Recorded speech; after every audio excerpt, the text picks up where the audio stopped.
price gouging, whether it be at the gas pump, the airport, or the hotel counter.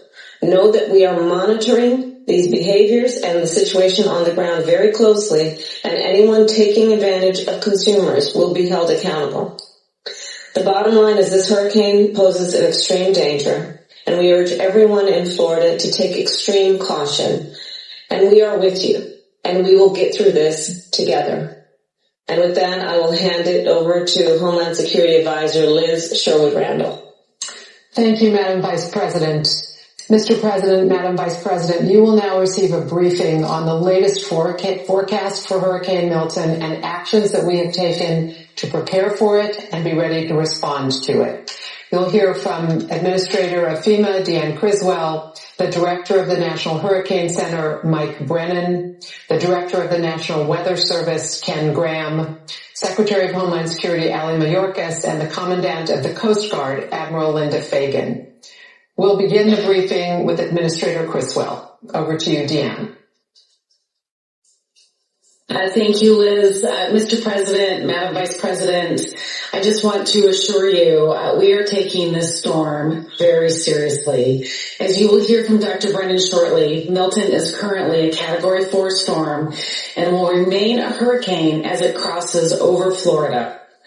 At your direction, Mr. President, I will be traveling down to Tallahassee tonight to embed at the State EOC to meet with my team as well as our state partners. And I will be there to assess the damages and the impacts immediately following the storm, working in close coordination with the state to ensure that they have everything that they need to support their priorities. As you have always directed me to do, I am leaning forward to make sure that we are strategically placing our resources and our teams to be able to rapidly respond in Florida. There are currently over 1,000 federal personnel on the ground in Florida supporting the efforts from Hurricane Helene, as well as the previous storms that have happened over the last few years. And I have directed, at your direction, an additional 1,200 search and rescue personnel from FEMA, the Coast Guard, and the Department of Defense to stage in Florida so they are ready to take action as soon as Milton makes landfall. This also includes 30 high water vehicles, helicopters, as well as boats to be able to go in and support the counties and the states as needed. I've also moved over 500 ambulances to help assist with the response, 6 incident management assistance teams, one specifically into Tampa and others throughout the region, multiple power assessment teams, and dozens of medical facility assessment teams so they can go in and check on the health and medical facilities as soon as the storm passes. And Mr. President and Madam Vice President, I have also moved millions of meals and liters of water into Florida to be able to support any of those immediate needs. I really appreciate, Mr. President and Madam Vice President, your continuous effort to help lift up the warnings and the guidance that you just gave about what people need to do in the path of Hurricane Milton. This is an extremely dangerous storm, and we need all of the residents that are in the path of the storm to listen to their local officials.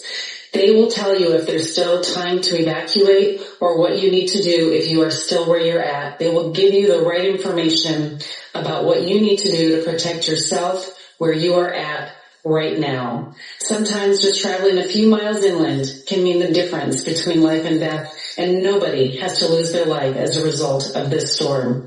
So in short, Mr. President and Madam Vice President, I assure you we are taking this storm extremely seriously. We are focused and we are ready to support the people of Florida. Dan, you're doing a hell of a job. You always have. We've been through a lot of this together, all three of us, including the Vice President. And I have one question right now, though. What are you most worried about today and into tomorrow?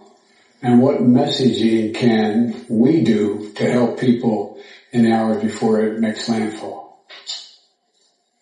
Mr. President, the biggest concern is making sure people have gotten out of harm's way.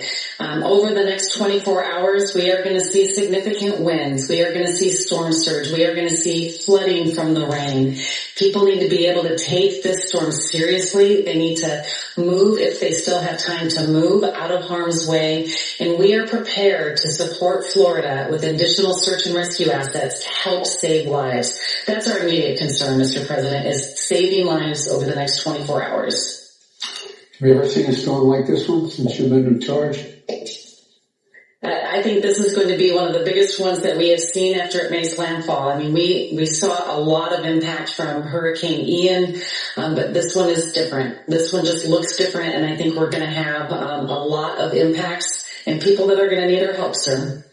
Well, thank you very much. Administrator Criswell? Yes, ma'am. Are we concerned about any misinformation or disinformation regarding evacuations that we need to clear up at this point? There's been a lot of misinformation out there, Madam Vice President, that's for sure. But I have not heard anything specific to the evacuations. I think that the local officials, the state officials have been very strong in getting that message out there and getting people to move out of harm's way. I was in Florida on Monday. I met with the mayor of Tampa as well as the mayor of St. Petersburg, and we saw people evacuating. And so they are listening to their local officials, and that was encouraging. That's great. Thank you. I think we'll move on then. Thank you, Administrator Criswell. We'll move to Director Brennan from the National Hurricane Center. Thank you, Liz. Mr. President, Madam Vice President, good afternoon. As Administrator Criswell mentioned, we are just hours away from seeing a potentially catastrophic hurricane landfall along the west coast of Florida, with the center of Milton expected to cross the coast late this evening or very early tomorrow morning. Is a powerful major hurricane and a large hurricane at that. We are already seeing multiple life-threatening hazards playing out across Florida. We have multiple tornado warnings in effect across portions of southern Florida. We're seeing winds increasing, heavy rainfall spreading across much of the state. And conditions are going to rapidly deteriorate over the next few hours, especially where landfall is going to occur along the west